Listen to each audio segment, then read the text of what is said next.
ടിപ്പു സുൽത്താൻ കേരളത്തിലേക്ക് വന്ന് ഒട്ടനവധി ക്ഷേത്രങ്ങൾ കയ്യേറി, ക്ഷേത്രങ്ങൾ കൊള്ളയടിച്ചു എന്ന് പറയപ്പെടുന്നു, ക്ഷേത്രങ്ങൾ നശിപ്പിച്ചു എന്ന് പറയുന്നുണ്ട്. ഒരു ഒരു ഒരു വിഭാഗം ജനങ്ങളെ മതപരിവർത്തനം നടത്തിയെന്ന് പറയുന്നുണ്ട്. പക്ഷെ നമ്മൾ പഠിച്ച ചരിത്രം ഇതൊന്നുമല്ല. അപ്പോൾ എന്താണ് ഇതുമായി ബന്ധപ്പെട്ട് പറയാനുള്ളത്? എന്താണ് ഈ ഒരു വിവാദം തന്നെയാണ് ശരിക്കും പറഞ്ഞു കഴിഞ്ഞാൽ, അല്ലേ? അല്ല, ഇതിൽ നമ്മൾ ശ്രദ്ധിക്കേണ്ട ഒരു കാര്യം, ഞാൻ നേരത്തെ പറഞ്ഞ പോലെ മാറിയ ഒരു രാഷ്ട്രീയ സാഹചര്യമാണ് ഇന്ത്യയിൽ നിലനിൽക്കുന്നത്. ടിപ്പുവിനെ എതിർക്കുക എന്ന് പറയുന്നത് നമുക്കറിയാം, ഒരു കാലഘട്ടത്തിൽ കോൺഗ്രസിനോട് ബന്ധപ്പെട്ട് വരുന്ന അല്ലെങ്കിൽ ഇടതുപക്ഷത്തോട് ബന്ധപ്പെട്ട് വരുന്ന സർക്കാരുകളെല്ലാമാണ് കേരളത്തിൽ നിലനിൽക്കുന്നത്. അപ്പോൾ അവരുടെ ഒരു പക്ഷത്തിൽ നിന്നുകൊണ്ട് മുസ്ലിം സമുദായത്തിന് ബുദ്ധിമുട്ടുണ്ടാകുന്ന രീതിയിലുള്ള സംസാരങ്ങൾ ഉണ്ടാകാൻ പാടില്ലെന്നൊരു താല്പര്യമുണ്ടായിരുന്നു. നേരത്തെ പറഞ്ഞ പോലെ തന്നെ പറയുകയാണ്, മാറിയൊരു സാഹചര്യമാണ് ഇതിനെല്ലാം വഴി തുറക്കുന്നത്. പക്ഷേ ചരിത്രം നേരത്തെ രേഖപ്പെടുത്തിയിട്ടുണ്ട്. നമുക്കറിയാം, വിശ്വവിജ്ഞാനകോശം എന്ന് പറയുന്നത് 1970 എഴുതിയിട്ടുണ്ട്. അതിൽ ശരിക്കും ടിപ്പുവിൻ്റെ പടയോട്ടത്തെ പറ്റി സവിസ്തരം പറഞ്ഞിട്ടുണ്ടായിരുന്നു. അതിൽ പറയുന്നത് ചേലക്കലാപം എന്ന് പറയുന്നുണ്ട്. ചേലക്കലാപം, അതായത് സുന്നത്ത് കർമ്മത്തോട് ബന്ധപ്പെട്ട് വരുന്ന, അതായത് നിർബന്ധിത മതപരിവർത്തനത്തെ പറ്റി പറയുന്നുണ്ട്, ക്ഷേത്രങ്ങൾ കൊള്ളയടിച്ചതിനെ പറ്റി പറയുന്നുണ്ട്. അതുപോലെ തന്നെ PCM രാജ സാമൂതിരി എന്ന ഗ്രന്ഥത്തിൽ പറയുന്നുണ്ട്, ഹെർമൻ ഗുണ്ടർട്ട് കേരള പഴമയിൽ പറയുന്നുണ്ട്, KV കൃഷ്ണയ്യർ സാമൂറിൻ ഓഫ് കാലിക്കറ്റിൽ പറയുന്നുണ്ട്. അതുപോലെ ഇളംകുളം കുഞ്ഞൻപിള്ള, അത് കേരള ചരിത്രത്തിൻ്റെയൊക്കെ ഏറ്റവും നല്ല ഒരു മഹത്തായ ഒരു കാലഘട്ടം എന്ന് പറയുന്ന അദ്ദേഹത്തിൻ്റെയായിരുന്നു ഇളംകുളം കുഞ്ഞൻപിള്ള. അദ്ദേഹം കൃത്യമായിട്ട് പറയുന്നുണ്ട്, വില്യം ലോഗൻ പറയുന്നുണ്ട്. അപ്പോൾ ഇത്തരം ആൾക്കാർ പറയുന്നുണ്ട്. അതുപോലെ NP മുഹമ്മദ് പോലും പറയുന്നുണ്ട്, ഈ പറയുന്ന ടിപ്പുവിൻ്റെ കടന്നുകയറ്റങ്ങൾ, മതപരിവർത്തനം, അതിനോട് ബന്ധപ്പെട്ട് വരുന്ന ആൾക്കാരുടെ എല്ലാം പാലായനങ്ങൾ, ഹിന്ദു സമുദായത്തിൽ നിന്നുള്ള പാലായനങ്ങൾ. അപ്പോൾ ഇതെല്ലാം രേഖപ്പെടുത്തിയിട്ടുണ്ട്. അപ്പോൾ നേരത്തെ പറഞ്ഞൊരു കാര്യം തന്നെ ഞാൻ പറയുന്നത്, കാരണം ഇതെല്ലാം ആ രീതിയിൽ വായിക്കപ്പെട്ടില്ല, മറഞ്ഞിരിക്കുകയായിരുന്നു. അപ്പോൾ നമ്മളിൽ ഉണ്ടായിരുന്നു, നമ്മളെല്ലാം ആ ഒരു തലത്തിലേക്ക് ചിന്തിക്കാനോ ഇത് എന്തെങ്കിലും ഒരു ഉപകാരപ്പെടുമെന്നോ അല്ലെങ്കിൽ വിമർശിക്കേണ്ടി വരുമെന്ന് ചിന്തിച്ചിട്ടുണ്ടായിരുന്നില്ല. ഈ ഒരു മാറിയ സാഹചര്യത്തിലാണ് ഇതെല്ലാം പുറത്തേക്ക് വരുന്നത്. ടിപ്പുവിനെ സംബന്ധിച്ച് ഈ പറയുന്ന കാര്യങ്ങൾ അദ്ദേഹം ചെയ്തിട്ടുണ്ടെന്നത് യാഥാർത്ഥ്യമാണ്. കാരണം നമുക്കറിയാം, ടിപ്പുവിനോട് ബന്ധപ്പെടുത്തി അദ്ദേഹത്തിൻ്റെ കാലഘട്ടത്തിൽ അല്ലെങ്കിൽ ഈ പറയുന്ന അദ്ദേഹത്തിനോട് മൈസൂരോട് ബന്ധപ്പെട്ട് വരുന്ന പ്രദേശത്ത് നിത്യേന പൂജയുള്ള 2 ക്ഷേത്രങ്ങൾ മാത്രമാണ്. അതിലൊന്ന് രംഗനാഥ സ്വാമി ക്ഷേത്രവും ശൃംഗേരി മഠവുമാണ്. അതിൻ്റെ ഒരു പ്രധാന കാര്യം എന്ന് പറയുന്നത്, അപ്പം നമ്മൾ എന്തുകൊണ്ട് ഇത് പറയുന്നുണ്ടെങ്കിൽ പല ആൾക്കാരും പറയുന്നുണ്ട്, ഹിന്ദു സമുദായത്തോട് ബന്ധപ്പെട്ട് വരുന്ന പല വിഭാഗങ്ങളെയും ഈ ടിപ്പു സഹായിച്ചിട്ടുണ്ടെന്ന് പറയുന്നു. ആ സഹായത്തിൻ്റെ ഒരു കാര്യം എന്ന് പറയുന്നത്, അദ്ദേഹത്തെ സംബന്ധിച്ച് അദ്ദേഹം ഒരു ജ്യോതിഷത്തിൽ വിശ്വസിക്കുന്ന ഒരാളായിരുന്നു. അപ്പോൾ ഈ രംഗനാഥസ്വാമി ക്ഷേത്രത്തിലെ ചില ജ്യോതിഷികൾ പറയുന്നത്, ചില കർമ്മങ്ങളോട് ബന്ധപ്പെടുത്തി നിന്നാൽ മാത്രമേ ടിപ്പുവിൻ്റെ കാര്യങ്ങൾ വിജയിക്കൂ എന്നുള്ള പറയുന്നത്. അതിൻ്റെ ഭാഗമായിട്ട് ഈ പറഞ്ഞ ക്ഷേത്രങ്ങളിൽ നിത്യപൂജകളും അതുപോലെ കർമ്മങ്ങളും അദ്ദേഹം അനുഷ്ഠിക്കുന്നുണ്ട്. അപ്പോൾ ആ ജ്യോതിഷികളുടെ താല്പര്യങ്ങൾ സംരക്ഷിക്കാൻ വേണ്ടിയാണ് ആ ക്ഷേത്രങ്ങളോട് ബന്ധപ്പെട്ട് ഒരു സഹായങ്ങൾ ചെയ്തു കൊടുക്കുന്നത്. കേരളത്തിലേക്ക് വരുമ്പോൾ അത് മാറുകയാണ്. കേരളത്തിലേക്ക് വരുമ്പോൾ ഒത്തിരി ക്ഷേത്രങ്ങൾ അദ്ദേഹം കവർച്ച ചെയ്യുന്നുണ്ട്. കവർച്ച ചെയ്യുക മാത്രമല്ല, ബ്രാഹ്മണ സമുദായത്തോട് ബന്ധപ്പെട്ട് വരുന്ന, നായർ സമുദായത്തോട് ബന്ധപ്പെട്ട് വരുന്ന കുറേ വിഭാഗങ്ങൾ തിരുവിതാംകൂറിൻ്റെ ഭാഗങ്ങളിലേക്ക് ചേക്കേറുന്നുണ്ട്. ജീവരക്ഷാർത്ഥമാണ് ചേക്കേറുന്നത്. അപ്പം അതുകൊണ്ട് അത് പീഡനങ്ങൾ ഉണ്ടായിട്ടെന്ന് തന്നെയാണ് പറയുന്നത്. ഈ പീഡനങ്ങൾ ഉണ്ടാകുമ്പോൾ നമ്മൾ മനസ്സിലാക്കേണ്ടത്, ക്ഷേത്രങ്ങളെ നശിപ്പിക്കുക എന്നുള്ള ലക്ഷ്യത്തിലല്ല അദ്ദേഹം ഇറങ്ങിപ്പുറപ്പെടുന്നത്. പക്ഷേ ക്ഷേത്രങ്ങൾ കൈയാളുന്ന ജന്മി വിഭാഗങ്ങളെല്ലാം ഈ പറയുന്ന ബ്രാഹ്മണ സമുദായമോ അവർ സപ്പോർട്ട് ചെയ്യിക്കുന്ന നായർ സമുദായമായിരുന്നു. കൃഷിയോട് ബന്ധപ്പെട്ട് വരുന്ന പ്രദേശങ്ങളിൽ ഉണ്ടാകുന്ന കണക്കെടുപ്പുകൾ, അതിനോട് ബന്ധപ്പെട്ട് വരുന്ന നികുതികളെല്ലാം പുതിയൊരു രീതിയിലേക്ക് ടിപ്പു കൊണ്ടുവരുന്നുണ്ട്. അപ്പോൾ ഇതെല്ലാം എതിർക്കപ്പെടേണ്ട എന്നുള്ള തോന്നൽ ടിപ്പുവിനെ സംബന്ധിച്ചുണ്ട്. അപ്പോൾ ഇത്തരം പ്രദേശങ്ങളെല്ലാം കൈയടക്കി വെക്കുന്നതെല്ലാം ഈ ഒരു ജന്മി വിഭാഗമാണ്. സ്വാഭാവികമായിട്ടും അവരോട് ബന്ധപ്പെട്ട് വരുന്ന ക്ഷേത്ര സംഗീതങ്ങളും അവരോട് ബന്ധപ്പെട്ട് വരുന്ന അവരുടെ ജന്മത്തോട് അവരുടെ ജീവിതത്തോട് ബന്ധപ്പെട്ട വരുന്ന കാര്യങ്ങളെല്ലാം ഉപേക്ഷിച്ച് അവർക്ക് പാലായനം ചെയ്യേണ്ടി വരുന്നുണ്ട്. അത് ഉണ്ടാകുന്ന ഒരു ഭാഗത്ത്. അതുപോലെ തന്നെ നമുക്കറിയാവുന്നൊരു കാര്യം എന്ന് പറഞ്ഞാൽ, ടിപ്പുവിനെ സഹായിക്കാൻ വേണ്ടി കാത്തു നിൽക്കുന്ന ഒത്തിരി ഇസ്ലാം മത വിശ്വാസികളായ ആൾക്കാർ മലബാറിലുണ്ട്. എല്ലാവരും അങ്ങനെ നിന്ന് പറയാൻ പറ്റില്ല. കാരണം ഇപ്പോൾ നമുക്കറിയാം, അത്തംകുരികൾ എന്ന് പറയുന്ന ടിപ്പുവിൻ്റെ ഈ കാഴ്ചപ്പാടുകൾ എതിർത്ത് നിൽക്കുന്ന ആളാണ്. പക്ഷേ ഈ പറയുന്ന ഈ അറക്കൽ ബീവിയോട് ബന്ധപ്പെട്ട് വരുന്ന വിഭാഗങ്ങളും അതുപോലെ മാപ്പിള സമുദായത്തിൽ വലിയൊരു വിഭാഗം അവരെ സംബന്ധിച്ച് അവർ മനസ്സിലാക്കുന്നത്, ഞങ്ങൾക്ക് ഒരു പുതിയൊരു മാർഗം അല്ലെങ്കിൽ ഞങ്ങളുടെ ഒരു ഐക്യം, ഞങ്ങൾക്കൊരു പുതിയൊരു ശക്തി പ്രദാനം ചെയ്താണ് ടിപ്പു എന്നുള്ളത്. അവർ ആ കാലഘട്ടത്തിൽ അവരോടൊപ്പം നിലനിന്നിട്ടുണ്ട്. അവർ നിലനിൽക്കുക മാത്രമല്ല, ഈ ആൾക്കാർ, അതായത് മലബാറിൽ നിന്ന് പലായനം ചെയ്തു പോയ ആൾക്കാർ, ആ ആൾക്കാരുടെ സ്വത്തുവകകളെല്ലാം ഇവർ കയ്യേറുകയും ചെയ്തിട്ടുണ്ട്. അപ്പോൾ ആ കാലഘട്ടത്തിൽ പറയുന്ന നിർബന്ധിത മതപരിവർത്തനം നടന്നിട്ടുണ്ട്. അതുപോലെ തന്നെ ക്ഷേത്രങ്ങളോട് ബന്ധപ്പെടുത്തി ഒരു തകർച്ചയുണ്ടായിട്ടുണ്ട്. പക്ഷേ ഇതെല്ലാം കേരള ചരിത്രത്തിൽ വേണ്ട രീതിയിൽ തന്നെ രേഖപ്പെടുത്തിയിട്ടുണ്ട്. നേരത്തെ പറഞ്ഞ തന്നെ കാര്യം, വേണ്ട രീതിയിൽ രേഖപ്പെടുത്തിയിട്ടുണ്ടെങ്കിൽ അതെല്ലാം മറഞ്ഞിരിക്കുന്നതിന് തുല്യമായിരുന്നു. അതുകൊണ്ടാണ് നമ്മൾ ഇതിനെപ്പറ്റി ഇത്രയും നാൾ ചർച്ച ചെയ്യാതിരുന്നത്. സാർ ഇപ്പോൾ പറഞ്ഞല്ലോ രംഗനാഥസ്വാമി ക്ഷേത്രവും ശൃംഗേരി മഠവും അവിടുത്തെ ജ്യോതിഷികളുമായി ബന്ധപ്പെട്ടൊരു കാര്യം. പക്ഷെ നമ്മൾ കേട്ടത് മുഴുവനും ഈ ടിപ്പു സുൽത്താൻ എന്ന് പറയുന്നത് തികഞ്ഞ അല്ലെങ്കിൽ തീവ്രമായ ഇസ്ലാം മതവിശ്വാസിയായിരുന്നു. അങ്ങനത്തെ ഒരു വ്യക്തി ഇത്തരത്തിലൊരു ക്ഷേത്ര ആചാരങ്ങളുമായി ബന്ധപ്പെട്ട് അല്ലെങ്കിൽ ആ ഒരു വിശ്വാസവുമായി ബന്ധപ്പെട്ട് എന്ന് പറയുന്നതിൻ്റെ അടിസ്ഥാനം അല്ലെങ്കിൽ അത് എവിടെയാണ് രേഖപ്പെടുത്തി അത് അങ്ങനത്തെ കാര്യങ്ങൾ എന്തെങ്കിലും ഒരു വ്യക്തത വരുത്താൻ പറ്റുമോ? തീർച്ചയായിട്ടും. ഞാൻ പറഞ്ഞില്ലേ, ഇതിപ്പോൾ നമ്മളിതിൽ മനസ്സിലാക്കേണ്ട കാര്യങ്ങൾ മൈസൂറിന്റെ ചരിത്രം എഴുതിയ ആൾക്കാർ മൈസൂറിന്റെ ചരിത്രത്തോട് ബന്ധപ്പെടുത്തി പറയുന്ന ചരിത്ര ഗ്രന്ഥങ്ങളിൽ കൃത്യമായിട്ട് ഇത് പറയുന്നുണ്ട്. അദ്ദേഹം ആ ക്ഷേത്രവുമായി ബന്ധപ്പെടുത്തി എങ്ങനെയാണ് നിലനിന്ന് കൃത്യമായിട്ട് പറയുന്നുണ്ട്. അതുപോലെ ഞാൻ പറഞ്ഞില്ല, വില്യൻ ലോഗനോടൊക്കെ ബന്ധപ്പെട്ട് വരുന്ന ചരിത്രങ്ങളിൽ പറയുന്നുണ്ട്. ചരിത്രം വേണ്ട രീതിയിൽ തന്നെ രേഖപ്പെടുത്തി. ഇത് പുതുതായിട്ട് ഒരാൾ മെനഞ്ഞെടുത്തത് പുതുതായിട്ട് രേഖപ്പെടുത്തിയതല്ല. കൃത്യമായ ചരിത്രം ടിപ്പുവിനെ കുറിച്ച് പറയുന്നുണ്ട്. ഞാൻ പറഞ്ഞില്ലേ, നമ്മളിത് ചർച്ച ചെയ്യാതിരുന്നൊരു കാലഘട്ടം എന്ന് പറയുന്നത് നമ്മളെല്ലാം നിലനിന്നിരുന്ന കാലഘട്ടത്തിൽ ഇത്തരമൊരു ചർച്ച മുന്നോട്ട് കൊണ്ടുപോയാൽ അതിനെ അനുവദിക്കുന്നൊരു സമ്പ്രദായം ഇന്ത്യയിൽ നിലനിന്നിരുന്നില്ല. മാറിയ സാഹചര്യത്തിലാണ് ഇത്തരം ചർച്ചകൾ.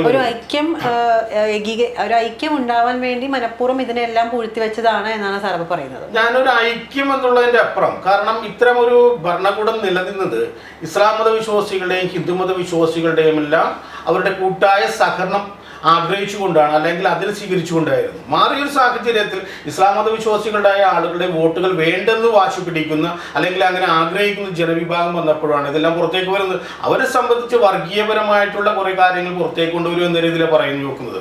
പക്ഷെ പറഞ്ഞു വെക്കുന്നത് തീർത്തും നമുക്ക് യുക്തിസഹമായിട്ട് എതിർക്കേണ്ടതുമാണ്. കാരണം വർഗീയപരമായിട്ട് തന്നെയാണ് അവർ പറയുന്നത്. ഈ വർഗീയപരമായിട്ടുള്ള കാര്യങ്ങൾ നമ്മൾ മാറ്റി നിർത്തിയാൽ ചരിത്രത്തോട് ബന്ധപ്പെടുത്തി ഹിന്ദുക്കളോട് ബന്ധപ്പെടുത്തി വരുന്ന ഒത്തിരി എന്താ പറയുക നാശങ്ങളിലേക്ക് ടിപ്പുവിന്റെ കാര്യങ്ങൾ മാറിയിട്ടുണ്ട്. പക്ഷെ നമ്മളോട് മനസ്സിലാക്കേണ്ടത് ടിപ്പു അങ്ങനെ ചെയ്യാനുള്ള കാര്യത്തെ കുറിച്ചാണ് നമ്മൾ നേരത്തെ പറഞ്ഞത്. ടിപ്പു ഒരു സുപ്രഭാതത്തിൽ ഹിന്ദുക്കളെ നശിപ്പിക്കണമെന്നും പറഞ്ഞുകൊണ്ട് കേരളത്തിലേക്ക് വന്നതല്ലേ. ടിപ്പുവിനെ ക്ഷണിക്കുന്ന ഒരു സാഹചര്യം ഇന്ത്യയിലെ അല്ലെങ്കിൽ ഇന്ത്യയിലെ ഏറ്റവും പ്രധാനപ്പെട്ട രാജവംശങ്ങളോട് ബന്ധപ്പെട്ട് വരുന്ന ആൾക്കാർ ക്ഷണിക്കുന്നുണ്ട്. ടിപ്പുവിനെ ക്ഷണിക്കുകയാണ്. അതായത് ഒരു മാർഗം തുറന്നു കൊടുക്കുന്നത് ഈ ഹിന്ദുക്കളായ രാജാക്കന്മാർ തന്നെയാണ്. ഒരിക്കലും അറക്കൽപ്പിക്കുകയോ മറ്റുള്ളവരല്ല ക്ഷണിക്കുന്നതെല്ലാം ഹിന്ദുക്കളായിട്ടുള്ള രാജാക്കന്മാരാണ്.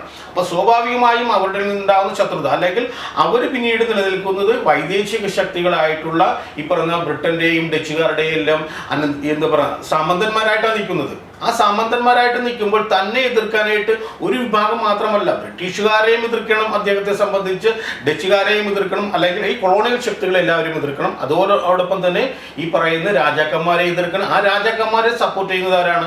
ആ രാജാക്കന്മാരുടെ ഏറ്റവും പ്രധാനപ്പെട്ട് വരുന്ന ഒരു ഹൈന്ദവ വിഭാഗത്തോട് ബന്ധപ്പെട്ട മേൽത്തട്ടിലുള്ള ആൾക്കാരാണ്. അങ്ങനെയാണ് അത് സംഭവിക്കുന്നത്. ആ രീതിയിലാണ് ടിപ്പുവിന്റെ ചെയ്തികൾ മാറുന്നത്. പക്ഷേ നമ്മൾ പറഞ്ഞു വെക്കുമ്പോൾ ഒരു നിഷ്പക്ഷമായിട്ട് ചിന്തിക്കുകയാണ്. ഇങ്ങനൊരു കാര്യം നിലനിൽക്കുമ്പോൾ തന്നെ ഈ ക്ഷേത്രങ്ങൾ തകർക്കപ്പെട്ടിട്ടുണ്ട്. അതുപോലെ തന്നെ ഈ പറയുന്ന നിർബന്ധിത മതപരിവർത്തനവും നടത്തുന്നു. അതിന്റെ പുറകിലെ ശക്തി ഇതാണ്.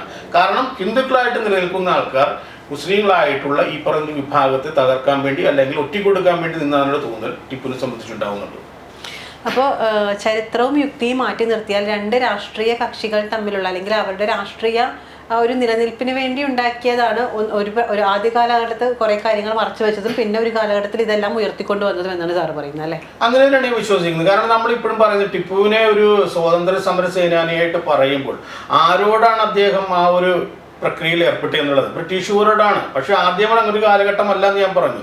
സാമൂതിരിക്കൊരാവശ്യമുണ്ടാകുന്നു, അതുപോലെ തന്നെ വേണാടിന് ആവശ്യമുണ്ടാകുന്നു. ഈ സമയത്തെല്ലാം ടിപ്പു ആരോടാണ് എതിർക്കേണ്ടത്? ഇവരോടാണ്. പക്ഷെ ഇവർ എതിർക്കപ്പെടാൻ തയ്യാറാകുന്നില്ല. കാരണം ഇവരെല്ലാം പരാജയപ്പെട്ടു പോകുന്ന അവസ്ഥയാണ്. ഈ സമയത്താണ് പിന്നീട് ബ്രിട്ടീഷുകാരോട് എതിർക്കേണ്ടി വരുന്നത്. ഈ ടിപ്പുവിനെ സംബന്ധിച്ച് അല്ലെങ്കിൽ ടിപ്പു ഏറ്റവും കൂടുതൽ ബന്ധപ്പെട്ടിരിക്കുന്ന ഫ്രഞ്ചുകാരോടൊക്കെ ബന്ധപ്പെട്ട് നിൽക്കുന്നുണ്ടായിരുന്നു. അപ്പോൾ ഒരു വൈദേശിക ശക്തിയോട് ടിപ്പു അപ്പോഴും ബന്ധപ്പെടുന്നുണ്ട്. അതൊരു സ്വാതന്ത്ര്യ സമരത്തോട് ബന്ധപ്പെടുത്തി അങ്ങനെ ആ വഴിക്ക് ചിന്തിച്ചാൽ പറയാൻ പറ്റില്ല. അപ്പോൾ ടിപ്പു ബ്രിട്ടീഷുകാരെ എതിർത്തു എന്നുള്ള രീതിയിലാണ് നമ്മൾ സ്വാതന്ത്ര്യ സമര സേനാനി എന്ന് പറയുന്നത്. അങ്ങനെ എതിർക്കുമ്പോൾ തന്നെ ആ ടിപ്പു എതിർത്ത സ്വാതന്ത്ര്യ സമര സേനാനി എന്ന് പറയാൻ വേണ്ടി നമ്മൾ ഉപയോഗിക്കുന്ന ഒരു കഥയിൽ അല്ലെങ്കിൽ ആ ചരിത്രത്തിൽ ടിപ്പു എതിർത്ത വിഭാഗത്തിന്റെ ഒപ്പം തോളോട് തോൾ ചേർന്ന് നിൽക്കുന്നത് സാമൂതിരിയും അല്ലെങ്കിൽ ഇവിടുത്തെ വേണാട്ട് രാജാക്കന്മാരാണ്. അപ്പോൾ അവരെല്ലാം ഇന്ത്യ വിരുദ്ധരാണ്. ടിപ്പു സ്വാതന്ത്ര്യ സമര സേനാനിയാകുമ്പോൾ ബ്രിട്ടീഷുകാർ എതിർക്കപ്പെടേണ്ടാകുമ്പോൾ അവരോടൊപ്പം നിന്ന് അവർ എതിർക്കപ്പെടേണ്ടതാണ്. ഇതിൽ മറ്റൊരു കാര്യം നമുക്ക് സൂചിപ്പിക്കാനുള്ളത്, ഈ കാർത്തിക തിരുനാൾ എന്ന് പറയുന്നത് ടിപ്പുവിന് ശേഷം പറഞ്ഞ രാജാവുണ്ട്. ടിപ്പുവിന്റെ പടയോട്ടത്തിൽ നമ്മൾ വിജയിക്കുകയാണെങ്കിൽ അതിനൊരു പ്രത്യുപകാരം എന്ന രീതിയിലായിട്ടാണ് നമ്മുടെ ഏറ്റുമാനൂർ ക്ഷേത്രത്തിൽ 7.5 പൊന്നാനയെ സമർപ്പിക്കുന്നത്. അപ്പോൾ നമുക്കറിയാം, ഒരു ഹൈന്ദവ വിശ്വാസത്തോട് ബന്ധപ്പെട്ട് വരുന്നതാണ് ആ ഒരു 7.5 പൊന്നാന നമ്മൾ ഇന്നും കണക്കാക്കുന്നത്. പക്ഷെ നമ്മൾ മനസ്സിലാക്കുന്നത് എങ്ങനെയാണ്, ആ വിജയം സമ്മാനിച്ചത് ആരാണ്? ഈ ബ്രിട്ടീഷുകാരാണ്. അപ്പൊ ബ്രിട്ടീഷുകാരുടെ സഹായം നേടിയതിന്റെ ഭാഗമായിട്ടാണ് ചരിത്രം നമുക്ക് അങ്ങനെയും വായിക്കാം. അപ്പൊ ആ രീതിയിലാണ് പോകുന്നത്. ഇതിലുണ്ടാകുന്ന പ്രശ്നം എന്ന് പറയുന്നത് ടിപ്പുവിനെ സംബന്ധിച്ച് നമ്മൾ നേരത്തെ പറഞ്ഞു തന്നെയാണ്, ഇന്ത്യ എന്ന് പറയുന്ന ഒരു ജനാധിപത്യ രാഷ്ട്രം സൃഷ്ടിച്ചെടുക്കുക എന്ന് പറയുന്ന ഒരു കാഴ്ചപ്പാട് കൂടിയല്ല, മറിച്ച് തൻ്റെ അധികാരം മുന്നോട്ട് കൊണ്ടുപോകാനുള്ള ഒരു മാർഗതടസ്സം, അതിനുള്ള ഒരു മാർഗതടസ്സമായിട്ട് ബ്രിട്ടീഷുകാർ മാറുന്നുണ്ട്. അതാണ് സംഭവിക്കുന്നത്. ആ രീതിയിലാണ് മാറുന്നത്. നമുക്കറിയാലോ, ഒന്നാം സ്വാതന്ത്ര്യ സമരം പറഞ്ഞ പോലെ കാർത്തിക തിരുനാൾ എന്ന് പറയുന്ന രാജാവും ഇതുപോലെ തന്നെ തന്റെ മുൻപിൽ വഴിതടസ്സമായി നിൽക്കുന്ന ടിപ്പുവിനെ അല്ലെങ്കിൽ അവരെ ഒതുക്കാൻ വേണ്ടിയാണ് 7.5 പൊന്നാന അപ്പോഴും ഈ പറയുന്ന സ്വാതന്ത്ര്യ സമര സേനാനി എന്നപ്പോ അവിടെയും കാർത്തിക തിരുനാളിനെയും പറയാൻ പറ്റില്ല. ഇല്ല, അവരൊന്നും ഒരിക്കലും നിന്നിട്ടില്ല. വേണാടിനോട് ബന്ധപ്പെട്ട് വരുന്ന ഒരു രാജാക്കന്മാരും സ്വാതന്ത്ര്യ സമരത്തോട് ബന്ധപ്പെടുത്തി അല്ലെങ്കിൽ ഇന്ത്യയുടെ പരമാധികാരം ഒരു വൈദേശിക ശക്തിക്ക് നൽകാൻ പാടില്ലെന്ന് ആഗ്രഹിക്കുന്നവരല്ല. വൈദേശിക ശക്തികളുടെ താല്പര്യങ്ങളെ കൂട്ടുപിടിച്ചുകൊണ്ട് അവരെ സഹായിച്ചുകൊണ്ട് നിൽക്കുന്നവരായിരുന്നു വേണാടികൾ അല്ലെങ്കിൽ വേണാട്ട് രാജാക്കന്മാർ. മാർത്താണ്ഡവർമ്മ മരിക്കുമ്പോൾ അടുത്ത രാജാവായിട്ടുള്ള കാർത്തിക തിരുനാൾ അനന്തരവനോട് പറയുന്നത്, ഈ ബ്രിട്ടീഷ് സമൂഹത്തെ അല്ലെങ്കിൽ ബ്രിട്ടീഷ് ഭരണകൂടത്തെ ഒരിക്കലും ബുദ്ധിമുട്ടിക്കരുതെന്നാ പറയുന്നത്. അവരെ ബുദ്ധിമുട്ടിക്കാതിരുന്നാൽ വേണാടിനെ സംബന്ധിച്ച് അഭിവൃദ്ധി എന്ന് പറയുന്നത്, ആ അഭിവൃദ്ധിയുടെ ഭാഗമായിട്ടാണ് ഈ പറയുന്ന പ്രദേശങ്ങളുടെ ഒരു അപ്രമാദിത്വത്തിലേക്ക് ഈ പറയുന്ന ഇംഗ്ലണ്ടിലേക്ക് ഈ വിഭാഗം പോകുന്നത്. നമ്മൾ മനസ്സിലാക്കേണ്ട മറ്റൊരു കാര്യമുണ്ട്. ഇതിലുണ്ടാകുന്നത് ടിപ്പുവിനെ സംബന്ധിച്ച്, ടിപ്പു കേരളത്തിലേക്ക് കടന്നു വരുമ്പോൾ അല്ലെങ്കിൽ ഹൈദരാലി കേരളത്തിലേക്ക് കടന്നു വരുമ്പോൾ ഒട്ടനവധി നാട്ടുരാജാക്കന്മാരാണ് കേരളത്തിൽ ഉണ്ടായിരുന്നത്. ഈ നാട്ടുരാജാക്കന്മാരുടെ എല്ലാം പദവി നഷ്ടപ്പെട്ടു എന്നുള്ളതാണ്. നമുക്കറിയാം, 1792 ശ്രീരംഗപട്ടണം സന്ധി, അതായത് ടിപ്പു ബ്രിട്ടീഷുകാർക്ക് കീഴ്പ്പെടുന്നതിന്റെ ഭാഗമായിട്ട് കോഴിക്കോട്ടിലെ 63 താലൂക്കും അതുപോലെ പാലക്കാടും എല്ലാം ഈ ബ്രിട്ടീഷ് ഭരണകൂടത്തിലേക്ക് വരികയാണ്. ആ ബ്രിട്ടീഷ് ഭരണകൂടത്തിലേക്ക് വരുമ്പോൾ നമ്മൾ മനസ്സിലാക്കേണ്ട ഒരു കാര്യം എന്ന് പറയുന്നത്, പിന്നീട് 1800 ആകുമ്പോൾ മലബാർ മേഖല ബ്രിട്ടൻ്റെയുമായി മാറുകയാണ്. മദ്രാസ് പ്രസിഡൻസി നേരിട്ടാണ് ഈ പറയുന്ന പ്രദേശം ഭരിക്കുന്നത്. അതായത് അവിടുത്തെ നാട്ടുരാജാക്കന്മാരുടെ അവകാശം എന്നേക്കുമായി ഹരിക്കപ്പെട്ടു. ടിപ്പു യുദ്ധം ചെയ്തെന്ന് പറയുന്ന ഹിന്ദു രാജാക്കന്മാരുടെ എതിരാണെങ്കിൽ അവർ ആരോടൊപ്പം നിന്നത്, അവർ ബ്രിട്ടന്റെ സഹായം തേടി. ബ്രിട്ടന്റെ സഹായം തേടിയപ്പോൾ പിന്നീട് അവർക്ക് ടിപ്പു പിൻവാങ്ങുമ്പോൾ അവർക്ക് സ്വന്തം രാജ്യമില്ല.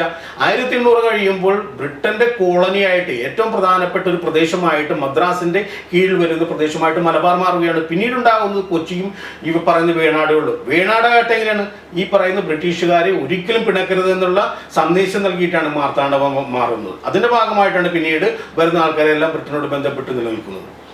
അതായത് സ്വാതന്ത്ര്യം എന്നതിനപ്പുറം അവരെല്ലാം ഉദ്ദേശിച്ചിരുന്നത് സ്വന്തം അധികാരം നിലനിർത്തുക എന്നുള്ളത് തന്നെയായിരുന്നു. അത് തന്നെയായിരുന്നു ഒരു അതിനുവേണ്ടി പല മാർഗങ്ങളും ഉണ്ടെന്ന് ഇതിൽ പറയാവുന്നൊരു കാര്യം. ഇപ്പൊ ഡച്ചുകാരുമായിട്ട് നമ്മൾ അദ്ദേഹം ബന്ധപ്പെടുന്നുണ്ട്.